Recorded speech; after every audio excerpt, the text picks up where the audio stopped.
They say time heals all wounds, but some wounds cut too deep.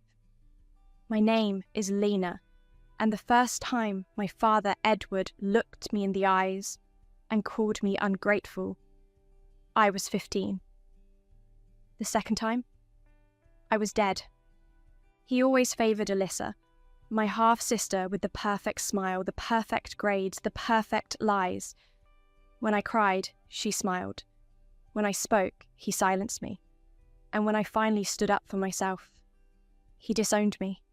Just like that. But fate, it's cruel and beautiful, because I was given a second chance. I opened my eyes in the past, 1 year before everything fell apart. And this time, I didn't chase his love. I didn't explain myself. I let him choose her again. I let him believe I was nothing, while I quietly became everything.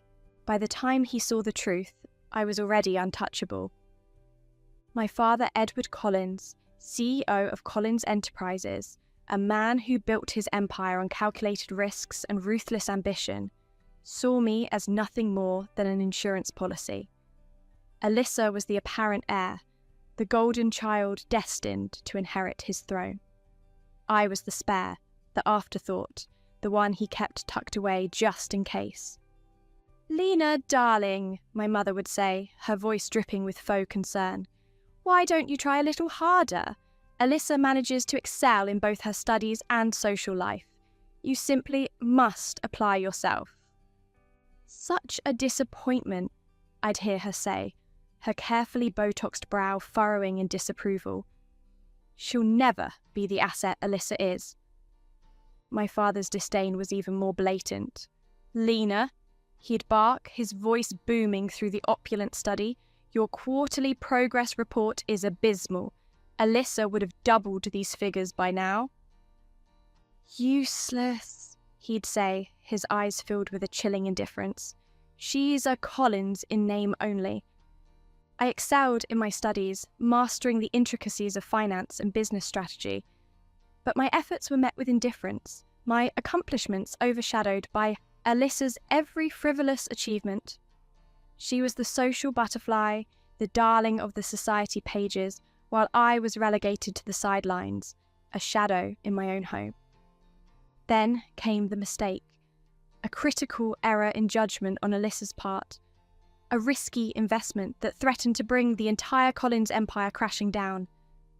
I saw it coming, the warning signs flashing like neon lights in the company's financial reports.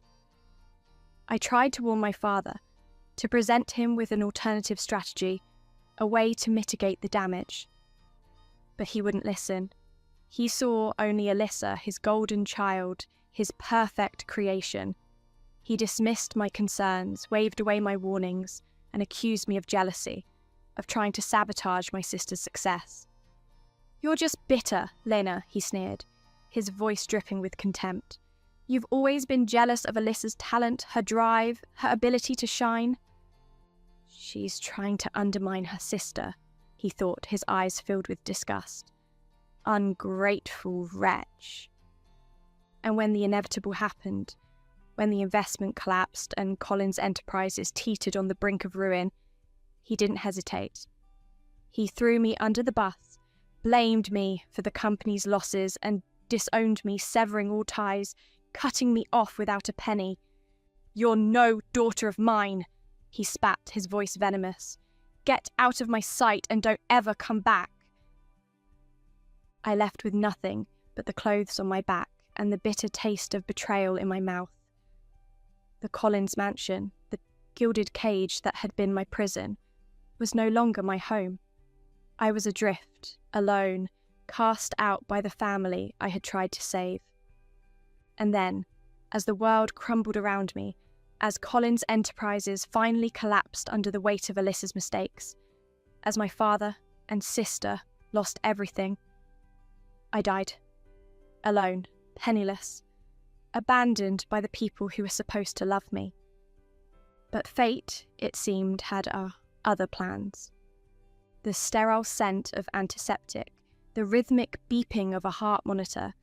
It was a familiar scene, yet utterly disorienting. I blinked, my eyes adjusting to the harsh fluorescent lights of the hospital room. Memories flooded back, a chaotic jumble of emotions. Betrayal, despair, the chilling indifference of my family. But something was different.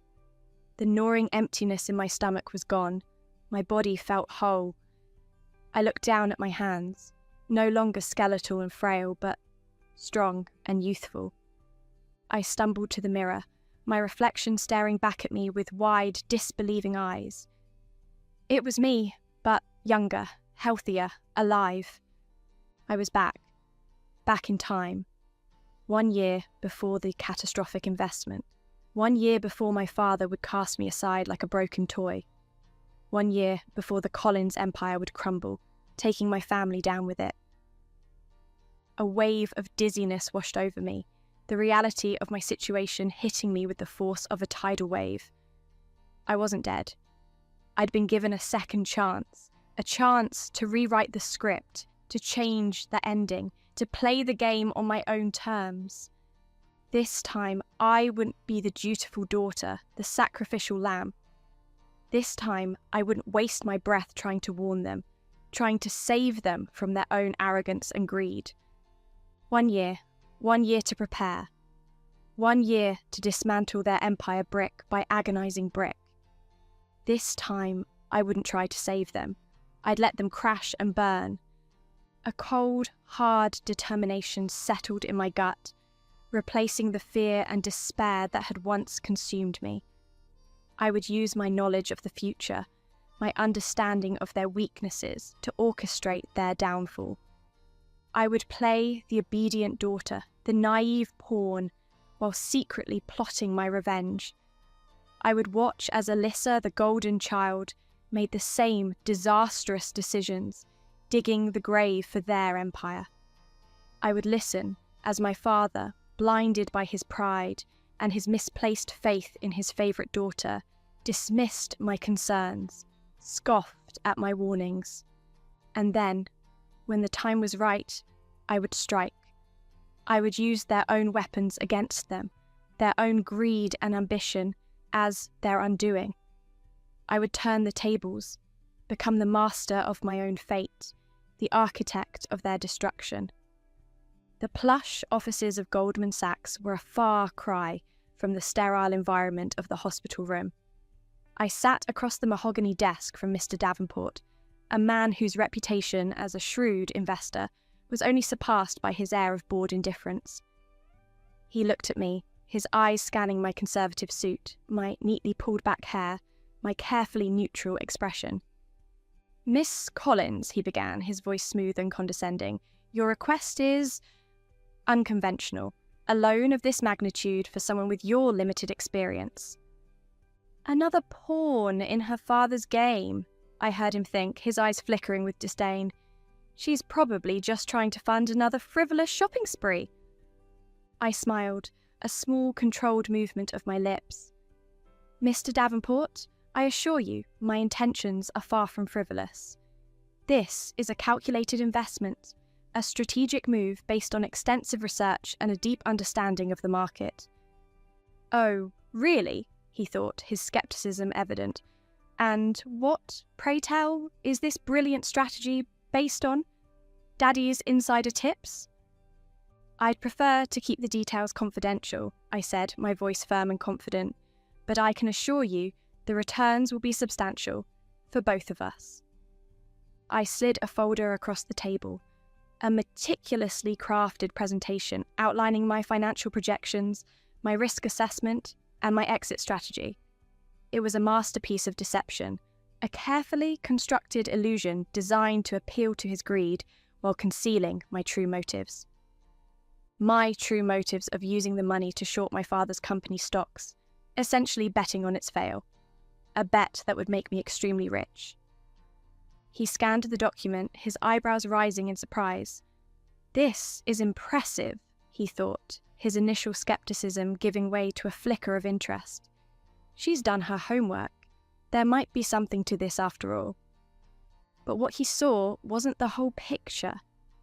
He saw a quiet, unassuming woman asking for a loan. I was playing a part, a carefully crafted performance for an audience of one. The loan was approved, the funds transferred to a newly created offshore account, hidden behind layers of shell corporations and anonymous transactions.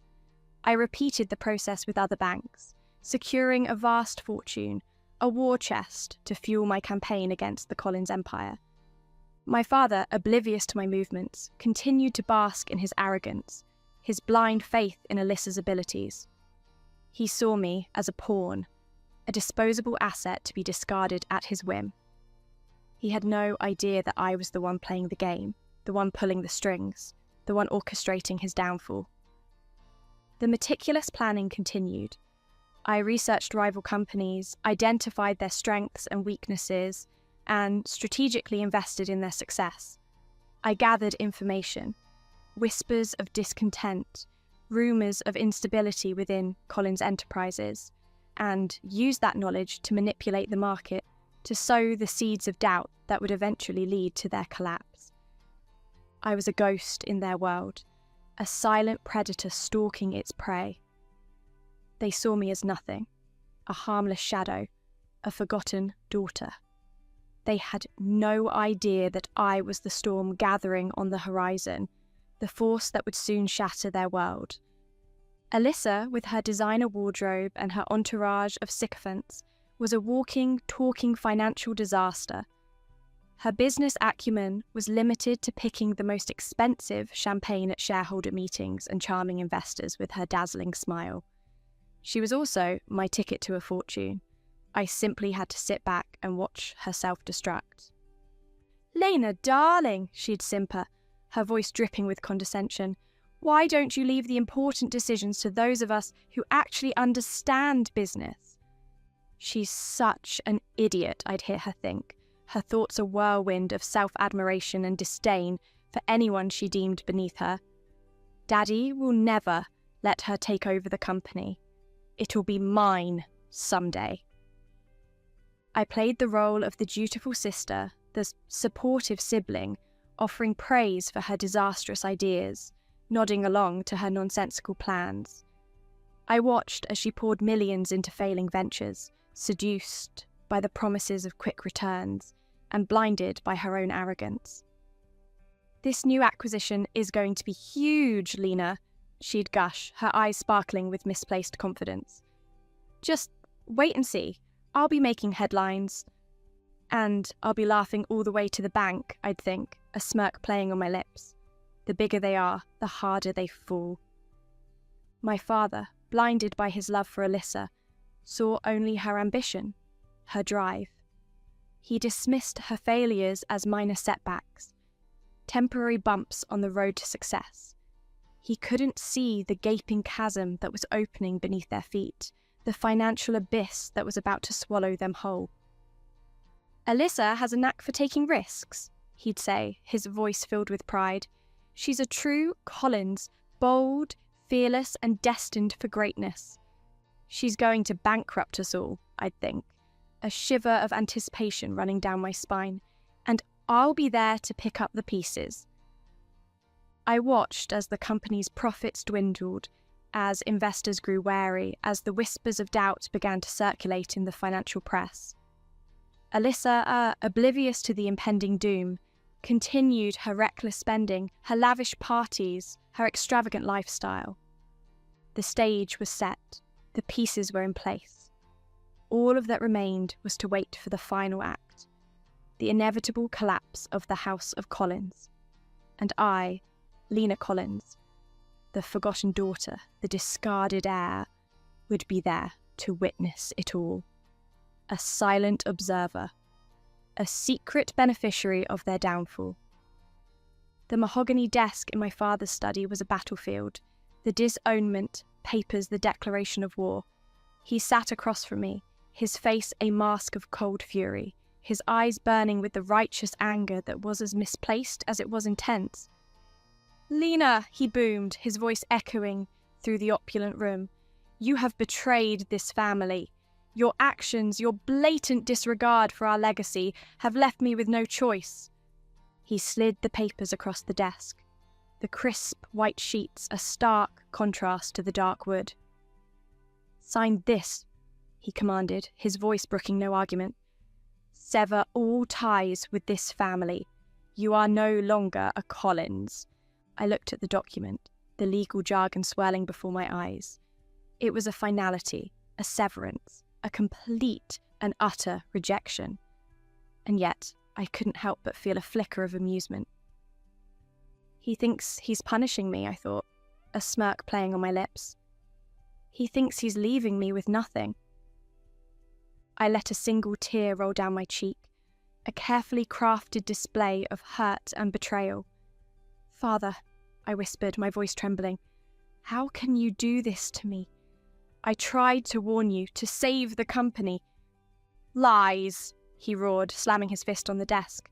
"You were jealous of Alyssa. You wanted to see her fail.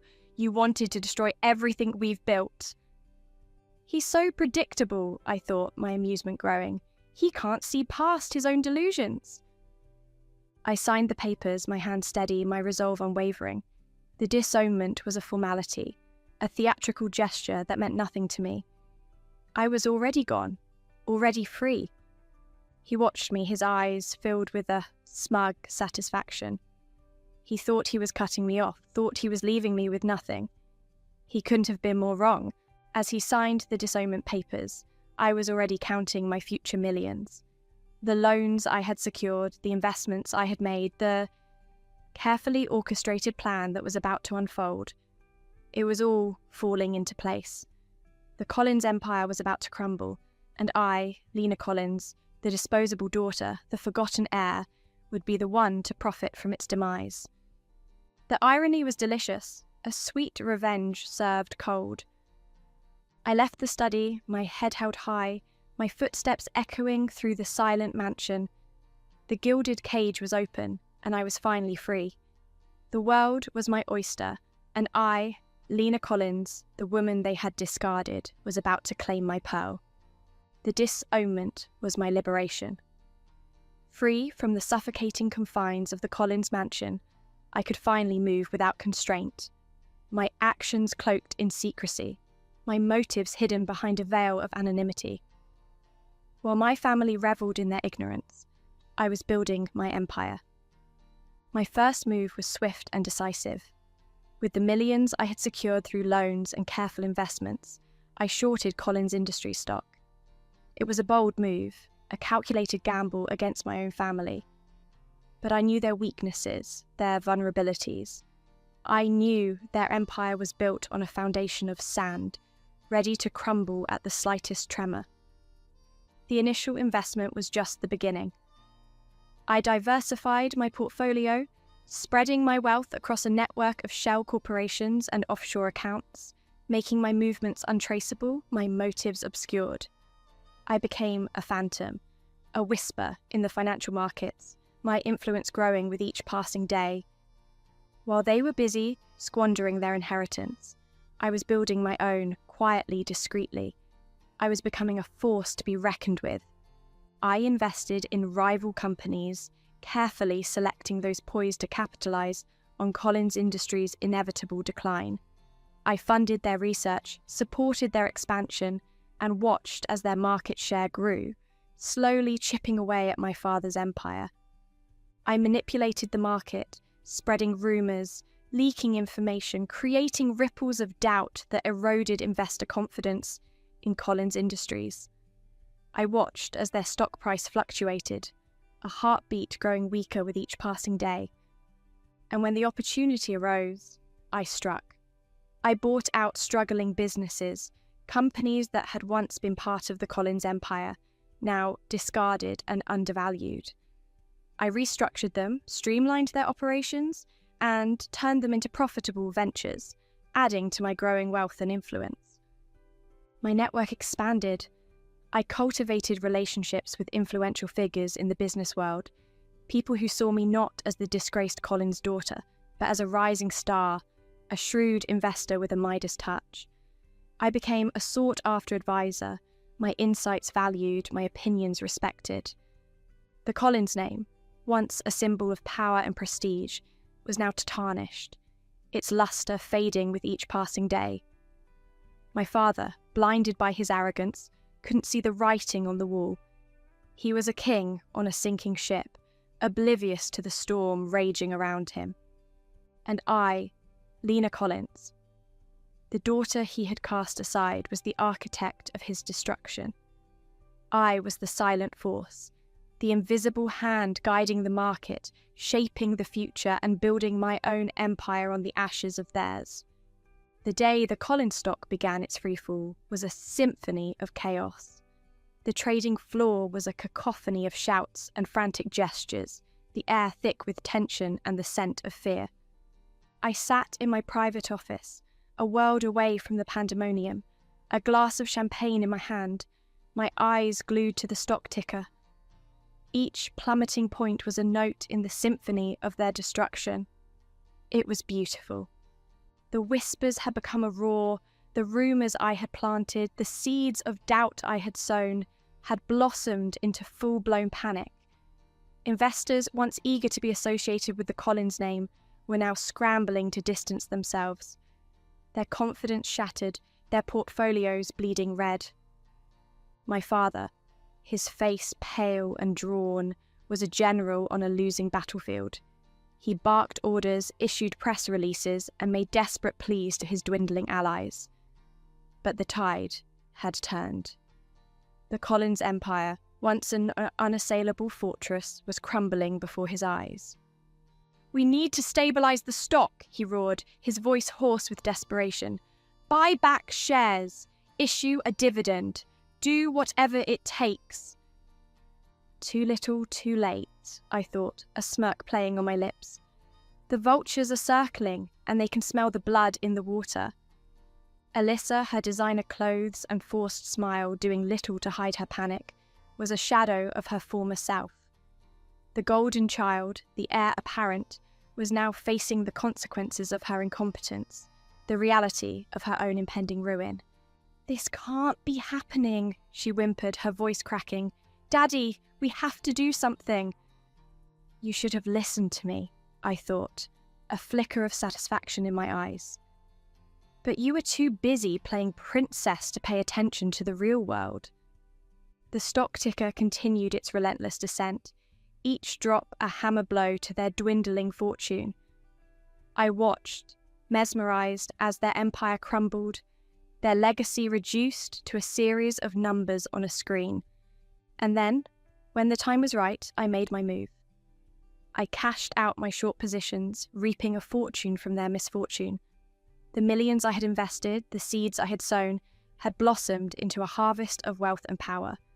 The Collins stockpile, once a symbol of their dominance, was now a graveyard of their ambition. And I, Lena Collins, the daughter they had discarded, was the sole inheritor of their downfall. Alyssa's world was collapsing. The designer clothes, the lavish parties, the adoring fans, all were gone. She was just a spoiled brat facing the consequences of her own stupidity. The mansion, once a playground for her whims, now echoed with the silence of their dwindling fortune. The servants, once eager to cater to her every desire, had disappeared, replaced by debt collectors and auctioneers. The laughter and music that had once filled the halls were replaced by the hushed whispers of creditors and the clatter of moving vans. "This isn't fair," she'd shriek, her voice raw with panic. "I don't deserve this. It's all Lena's fault. She's the one who should be suffering." She'd rage internally, her thoughts a maelstrom of envy and resentment. She's the one who should be losing everything. But Lena, the sister she had always dismissed, the one she had ridiculed and belittled, was now living a life of luxury, her name whispered in the highest circles of power and wealth. Alyssa, meanwhile, was drowning in debt, her reputation in tatters, her future uncertain. The social invitations dried up, the fawning friends disappeared. The designers who had once clamoured to dress her now turned their backs, their loyalty as fleeting as the trends she had so desperately tried to emulate. She was alone, adrift in a world that no longer recognised her, a fallen princess stripped of her crown and her kingdom. The consequences of her incompetence, her arrogance, her blind faith in her own superiority were finally catching up with her. "Daddy," she'd plead, her voice cracking with desperation. "You have to fix this. You have to make it all go away." But her father, his own world crumbling around him, had no answers, no solutions. He was a broken man, his spirit crushed by the weight of his own mistakes, his legacy tarnished by his daughter's incompetence. Alyssa's implosion was a spectacle, a public display of the consequences of entitlement and unearned privilege. She was a cautionary tale, a reminder that the house of cards built on vanity and delusion could collapse at any moment. And as I watched her fall, I couldn't help but feel a flicker of satisfaction. It wasn't just about revenge, not anymore. It was about justice. It was about the restoration of balance, the righting of wrongs. It was about the triumph of the underdog, the rise of the forgotten daughter. Alyssa's downfall was a necessary step in my own ascent. Her destruction paved the way for my own empire, my own legacy. And as I watched her fade into obscurity, I knew that my time had come. The man who stood before me was a ghost of his former self. Gone was the imperious CEO, the titan of industry who commanded boardrooms and brokered deals with the confidence of a king. In his place stood a shell, a man broken by his own hubris, his eyes hollow, his shoulders slumped, his voice a mere tremor of its former boom. "Lena," he croaked, his hand outstretched in a plea for mercy, I need your help." The arrogance was gone, replaced by desperation. He came crawling back, hoping I'd still be the dutiful daughter, ready to bail him out, to forgive and forget the years of neglect and the ultimate betrayal. He couldn't have been more wrong. I looked at him, my expression unreadable, my heart a block of ice. The years of resentment, the pain of his disownment, the memory of my lonely death, it all rose to the surface, a tidal wave of bitterness threatening to consume me. "Help," I echoed, my voice laced with a chilling indifference. "You want my help? The daughter you cast aside? The one you deemed worthless? A failure? A stain on the Collins name?" He flinched, his eyes darting away, unable to meet my gaze. I made a mistake, Lena," he stammered, his voice cracking. "I was wrong. I see that now." "Now?" I thought, a bitter laugh escaping my lips. "Now, when you have nothing left to lose. Now, when your precious Alyssa has failed you." Alyssa, her face contorted with a mixture of fury and disbelief, stood behind him, her eyes burning with resentment. "Daddy," she hissed, her voice laced with venom, "how can you beg her for help after what she did? After she stole everything from us?" "Stole?" I thought, my amusement growing. She still doesn't understand. She still thinks she's entitled to everything, even the consequences of her own actions.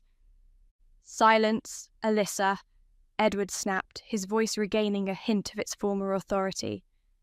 "This is between Lena and me." He turned back to me, his eyes pleading. "Lena, please," he begged. "I'll do anything. Name your price. Just save us." I looked at them, at the broken man and the spoiled princess, their world crumbling around them, their pride shattered, their future uncertain. And in that moment, I realized that my revenge was complete. They were already vanquished, defeated by their own arrogance and greed. "There's nothing left to save," I said, my voice cold and final. "You made your choice, Edward. Now, you have to live with it." My father's pleas were a broken record, a litany of regret and remorse that echoed through the sterile confines of my office. He knelt before me, his once proud head bowed, his voice choked with emotion. "Lena, my darling girl," he sobbed, "please forgive me. I was blind, foolish. I didn't see your worth, your strength. I cast you aside like a fool, and now I'm paying the price." Alyssa stood beside him, her face a mask of fury and disbelief. "Get up, Daddy," she hissed, her voice laced with contempt. "Don't grovel at her feet. She doesn't deserve your apologies." I watched them, my expression impassive, my heart a cold, hard stone. The years of neglect, the sting of his betrayal, the memory of my lonely death, it all swirled within me, a maelstrom of emotions that threatened to overwhelm me. But I wouldn't give them the satisfaction. I wouldn't let them see my pain, my anger, my vulnerability.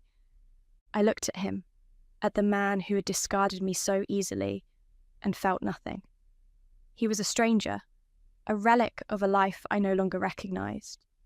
The father I had once longed for, the love I had craved. It was all gone, replaced by a vast emptiness, a chilling indifference. "Get up, Edward," I said, my voice flat, devoid of emotion. "Your theatrics are tiresome." He looked up, his eyes filled with a desperate hope that quickly faded as he met my gaze. "Lena, please," he begged, his voice cracking. "I'll do anything. Just tell me what you want. I'll give you anything."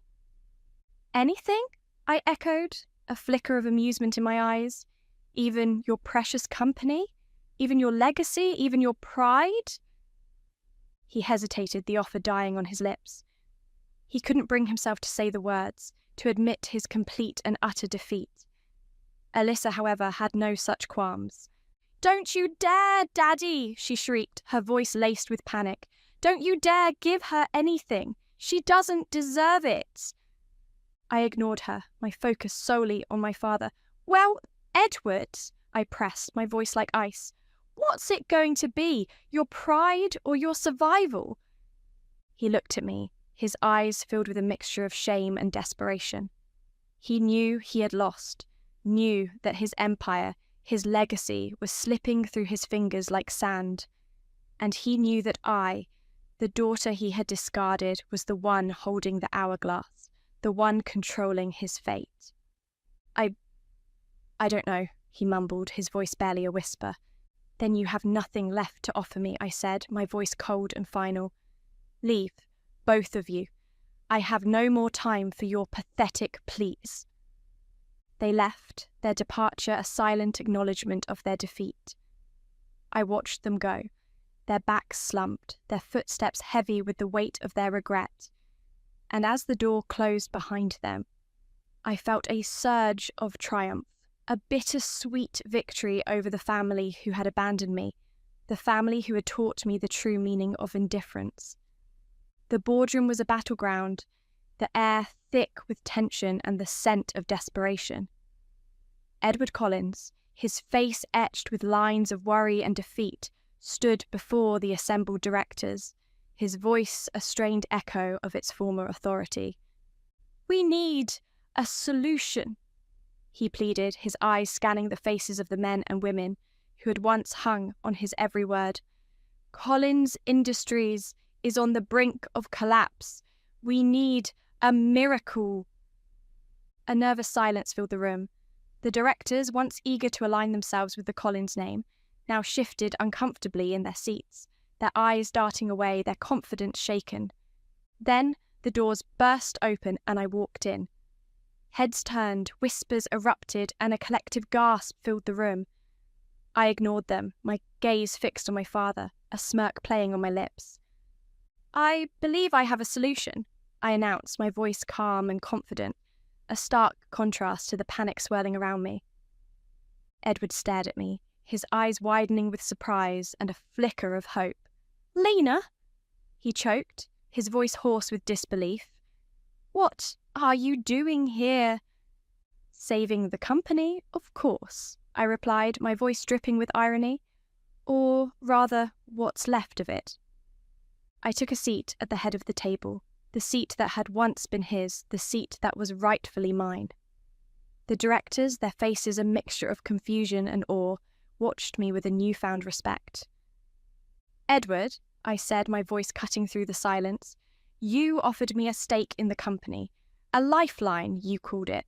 A chance to return to the fold, to reclaim my rightful place in the Collins legacy." He nodded eagerly, his eyes filled with a desperate hope. Yes, Lena, he said, his voice trembling. Anything. I'll give you anything you want. Anything? I echoed, my voice laced with amusement. Even control? Even the power to dismantle everything you've built? His face fell, the realization dawning on him. He thought he was offering me a lifeline. He didn't realize I was the one holding the scissors, ready to cut the cord. You see, Edward, I continued, my voice rising, I don't need your handouts. I don't need your scraps. I've built my own empire, my own fortune, and I've done it without you. Without your name, without your legacy. I paused, letting the weight of my words sink in. The directors, their eyes wide with shock, exchanged nervous glances. Edward, his face pale and drawn, looked like a man who had just been dealt a fatal blow. I own the majority of Collins Industries, I announced, my voice ringing through the room. I bought it piece by piece through shell companies and anonymous transactions. You were so busy clinging to your crumbling empire that you didn't even notice. A collective gasp filled the room. Edward stared at me, his mouth agape, his eyes filled with a mixture of horror and disbelief. Alyssa, her face contorted with rage, let out a strangled cry. The takeover was complete. The Collins empire was mine, and I, Lena Collins, the daughter they had discarded, was now the queen. The auctioneer's gavel fell with a resounding crack, each strike a hammer blow to my father's legacy. The Collins Industries headquarters, once a symbol of their power and prestige, was now a sterile auction house, its walls lined with eager bidders, its air thick with the scent of greed and anticipation. Lot number 1, the auctioneer announced, his voice booming through the room. The Collins Industries flagship building, a prime piece of real estate in the heart of the financial district. The bidding frenzy began, a whirlwind of raised hands and shouted numbers, each offer a nail in the coffin of my father's empire. I watched from the balcony, a silent observer, my face a mask of impassivity. Edward stood in the crowd, his face pale and drawn, his eyes filled with a mixture of horror and disbelief. Alyssa clung to his arm, her sobs echoing through the room, her once flawless makeup streaked with tears. No, she whimpered, her voice barely audible. This can't be happening. Daddy, stop them. But there was nothing he could do. The empire he had built, the legacy he had cherished, was being dismantled before his eyes, piece by piece, sold to the highest bidder. Lot number 2, the auctioneer continued, his voice relentless. The Collins Industries manufacturing plant, a state-of-the-art facility with a proven track record of success. The bidding war intensified, fueled by the desperation of rival companies, eager to capitalize on the Collins downfall. I watched as familiar faces, CEOs of companies I had secretly supported, raised their paddles, their eyes gleaming with triumph. Lot number 3, the auctioneer announced, his voice rising with excitement. The Collins Industries patent portfolio, a treasure trove of intellectual property with the potential to revolutionize entire industries. The bids flew fast and furious, the price escalating with each passing moment. I saw the desperation in my father's eyes, the realization that his life's work, his legacy, was being sold off to strangers, his name erased from the annals of history. The auction was swift and brutal, each piece of their empire sold to the highest bidder, their name, their legacy reduced to rubble. By the time the last gavel fell, the Collins empire was no more. The once mighty conglomerate, the symbol of their wealth and power, had vanished, leaving behind only a hollow shell, a ghost of its former glory. I stood on the balcony overlooking the scene, a sense of closure washing over me. My revenge was complete. The auction hall was empty now, the echoes of the gavel and the frantic bidding fading into an eerie silence. Dust motes danced in the shafts of sunlight filtering through the high windows, illuminating the emptiness where a dynasty had once stood. I walked away, my heels clicking on the marble floor, each step a resounding declaration of victory. Behind me, I heard my father's voice, a broken whisper, a desperate plea for recognition. "Lena, wait, please." His cries echoed in the empty halls, a pathetic symphony of regret. I didn't turn back. He was nothing to me, less than nothing. He had made his choice years ago when he chose Alyssa over me, when he sacrificed me to protect his precious golden child. He had disowned me, discarded me, erased me from his life, and now he was reaping the consequences of his actions. I walked out into the sunlight, the city sprawling before me, a testament to human ambition and the relentless pursuit of power. But I was no longer a pawn in their game. I was a player, a force to be reckoned with, a woman who had risen from the ashes of their betrayal to build her own empire. The Collins name, once a symbol of their dominance, was now a mark of their failure. Their legacy, their fortune, their pride, all reduced to dust. And I, Lena Collins, the daughter they had cast aside, was the one who had brought them down. I hailed a cab, the driver's eyes widening in recognition as I gave him my destination. The Collins mansion, once a symbol of their wealth and power, was now just another address, a fading memory of a life I had left behind. As the car pulled up to the gates, I saw them standing on the steps, their figures silhouetted against the setting sun. Edward, his shoulders slumped, his face etched with despair. Alyssa, her eyes red-rimmed, her once proud posture broken. They watched as I stepped out of the car, my head held high, my eyes filled with a cold, hard determination. I didn't acknowledge them, didn't offer a word of comfort or condemnation. They were irrelevant, ghosts of a past I had finally conquered. I walked past them, my heels clicking on the pavement, the sound a final punctuation mark on their downfall. The gates closed behind me, shutting them out, shutting them off, erasing them from my life. I was Lena Collins, the untouchable, the woman who had risen from the ashes, the one who had played the game and won. And as I walked away from the ruins of their empire, I knew that my future was limitless, my power absolute. The Collins name was dead. Long live Lena Collins. I sipped my morning coffee, watching the sunrise from the floor-to-ceiling windows of my penthouse. The city below was waking up, its streets filling with people rushing to jobs, to appointments, to lives that would never intersect with mine. The newspaper on my desk carried the headline, "Collins Industries officially dissolved, end of an era." The article painted a grim picture of my father's downfall, detailing his financial ruin, his social disgrace, his fall from grace. It was the final nail in the coffin of his legacy, the last chapter in the story of his empire. But for me, it was just the beginning. My phone rang, the name Lawrence and Associates flashing on the screen. I smiled, a cold, calculated movement of my lips. Lawrence and Associates, one of the most prestigious investment firms in the city, had been courting me for weeks, eager to have me join their board of directors. "Miss Collins!" The voice on the other end greeted me, a mixture of respect and eagerness in his tone. "I trust you've had a chance to consider our offer." "I have, Mr. Lawrence," I replied, my voice smooth and controlled.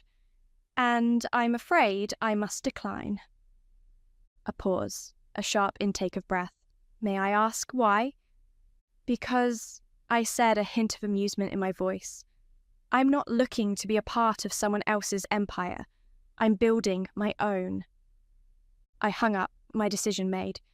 The Collins legacy was over, but mine was just beginning.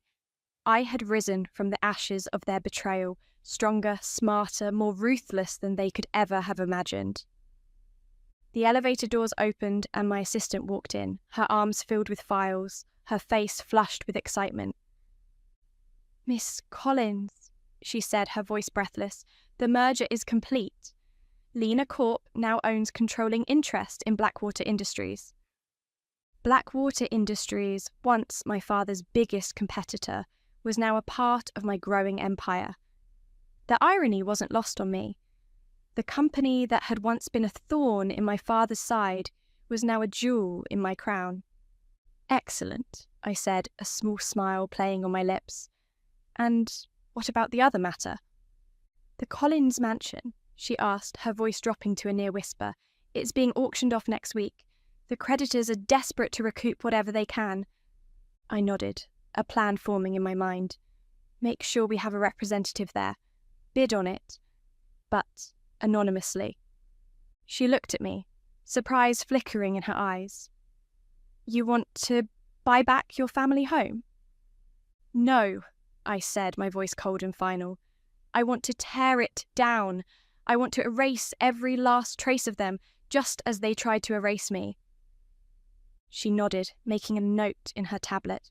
And what about the foundation? The board is waiting for your decision. The Lena Collins Foundation, my latest project, a charitable organisation dedicated to helping young women from disadvantaged backgrounds achieve their dreams. It was my way of ensuring that no other girl would suffer the way I had, would be discarded, overlooked, underestimated. Tell them I'll be attending the meeting this afternoon, I said, turning back to the window, to the city that was now mine. And make sure the press is there. I want everyone to know exactly what I'm doing. She left, the elevator doors closing behind her with a soft whoosh. I was alone again, with my thoughts, my plans, my empire. My phone buzzed. A text message from an unknown number. I opened it, a flicker of curiosity in my eyes. Lena, please, we need to talk. Edward. I deleted it without a second thought. He was nothing to me now, a ghost from a past I had conquered, a chapter in my life that was firmly closed. The Collins legacy was dead, buried under the weight of their arrogance and greed. But from its ashes, a new empire had risen. My empire. My legacy.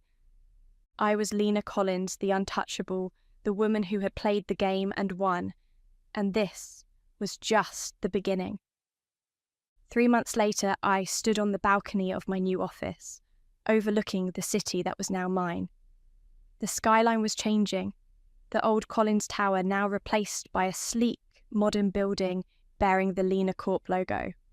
It was a symbol of my triumph, my ascension, my rebirth.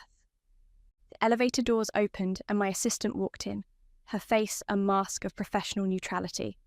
Miss Collins, your 3 o'clock is here?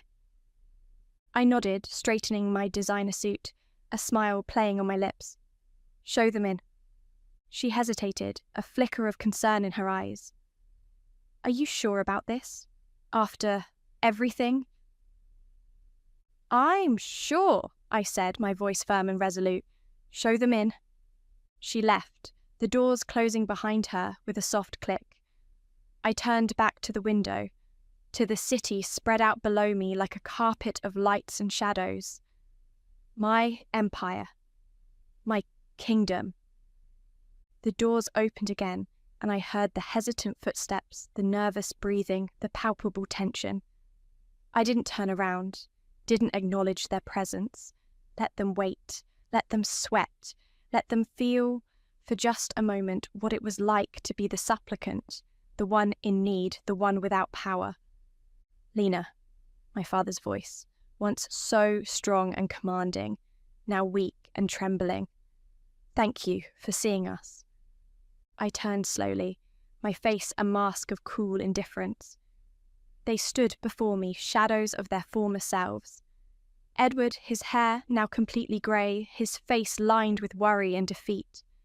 Alyssa, her designer clothes replaced by off-the-rack garments, her once perfect makeup now hastily applied, her eyes darting nervously around the opulent office. Mr. Collins, I said, my voice cold and formal.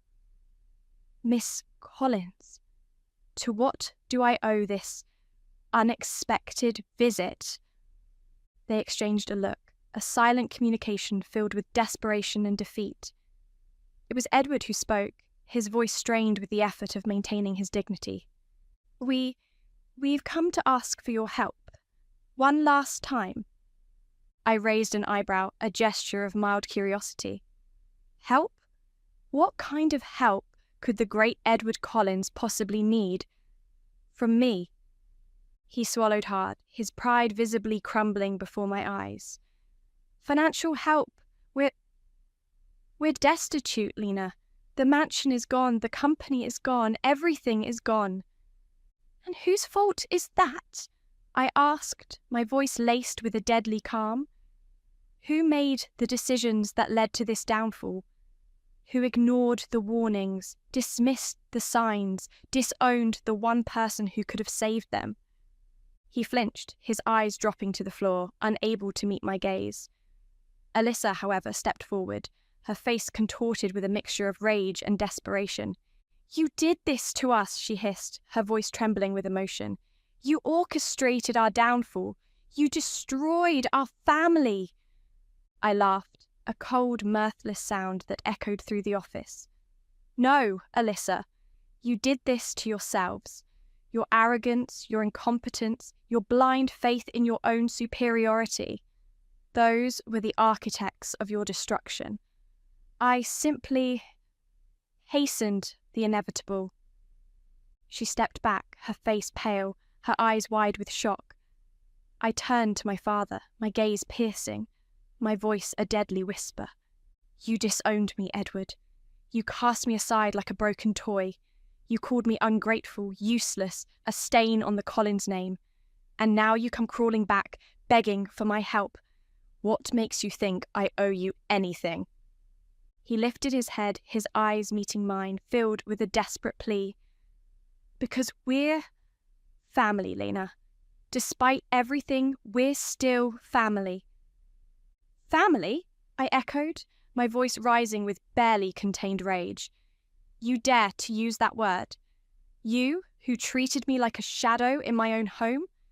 You, who dismissed my accomplishments, belittled my efforts, compared me unfavourably to your precious golden child at every turn? You, who disowned me, cut me off without a penny, told me I was no daughter of yours." I stepped closer, my voice dropping to a deadly whisper. "You're not my family, Edward. You're nothing to me." Tears welled in his eyes, spilling down his weathered cheeks. "Please, Lena, I was wrong. I was blind. I didn't see your worth, your strength, your brilliance. I was consumed by my own pride, my own arrogance. I've lost everything, my company, my wealth, my reputation. Don't let me lose my daughter too. Not again."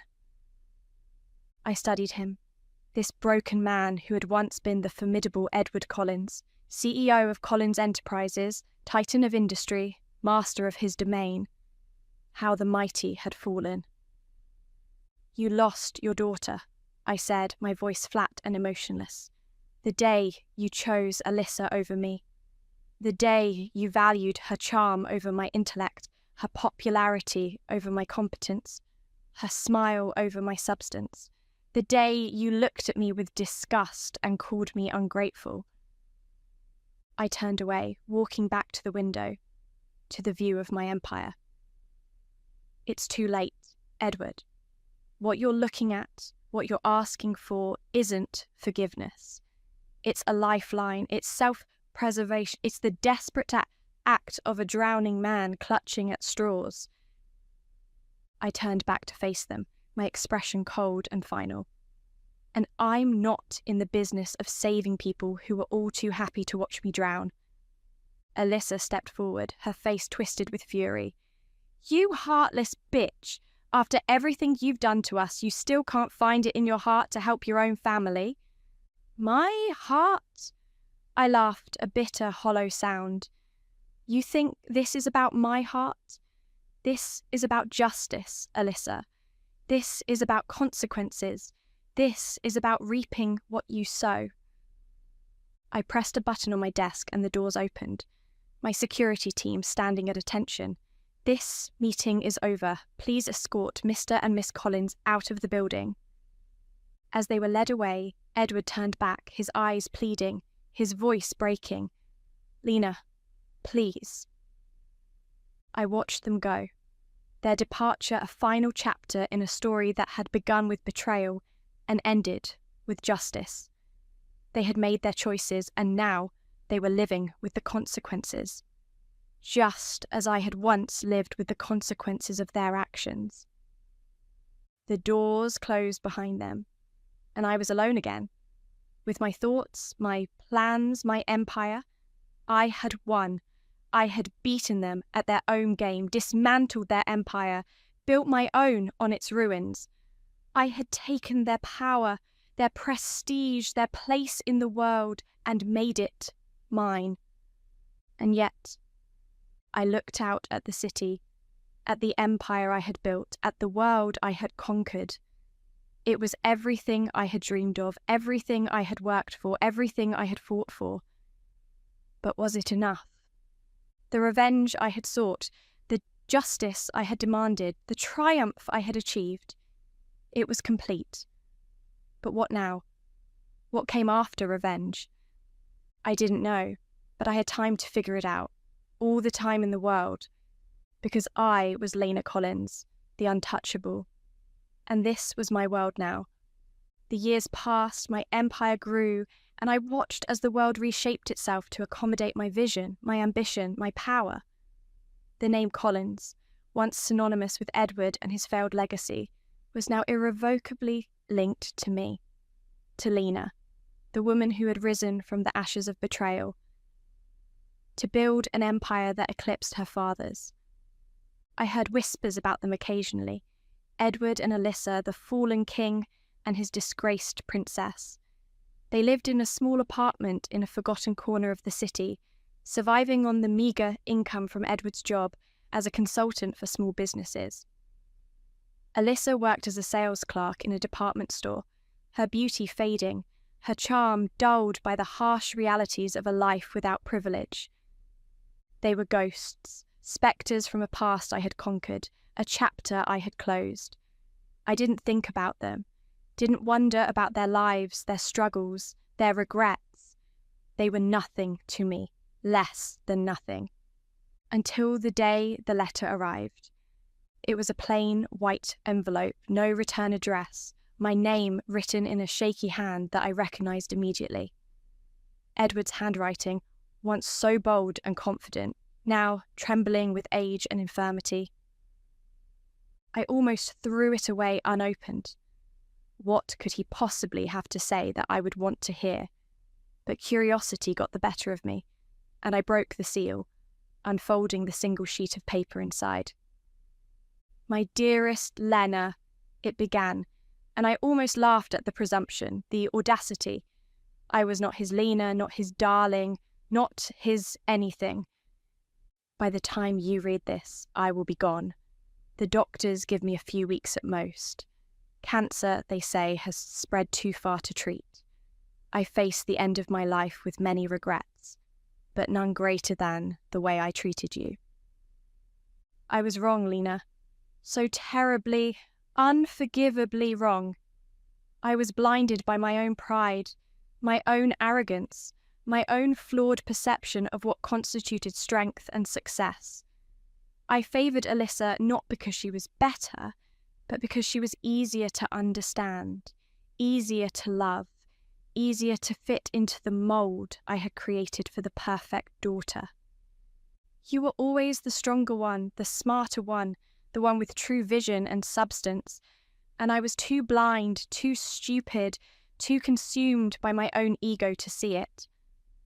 I don't ask for your forgiveness. I know I don't deserve it. I don't ask for your help.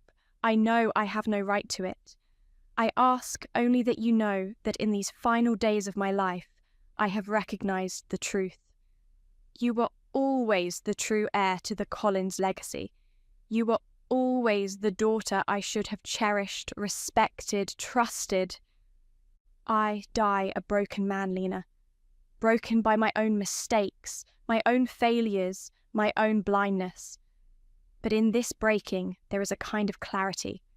I see you now, truly see you, for the extraordinary woman you are, and I am filled with a father's pride, even as I acknowledge that I have no right to claim any part in the remarkable person you have become. Be well, my daughter. Be happy. Be at peace. With love and regret, Edward Collins. I folded the letter carefully, my hand steady, my heart a frozen wasteland that no words, no sentiment, no deathbed confession could thaw. He was dying. The man who had discarded me, who had broken me, who had forced me to rebuild myself from the ground up. He was reaching out from the precipice of death, seeking what? Absolution? Connection? A final moment of father-daughter bonding before he stepped into the abyss. Too little, too late, I placed the letter in my desk drawer, alongside the disownment papers he had forced me to sign all those years ago. A matching set. The beginning and the end of Edward Collins' relationship with his elder daughter. I didn't attend his funeral. I didn't send flowers. I didn't acknowledge his passing in any way. He was already dead to me, had been for years. His physical death was merely a formality, a belated alignment of reality with my perception. Life went on. My empire continued to grow, to expand, to thrive. I was at the pinnacle of success, of power, of influence. I had everything I had ever wanted, everything I had ever worked for, everything I had ever dreamed of.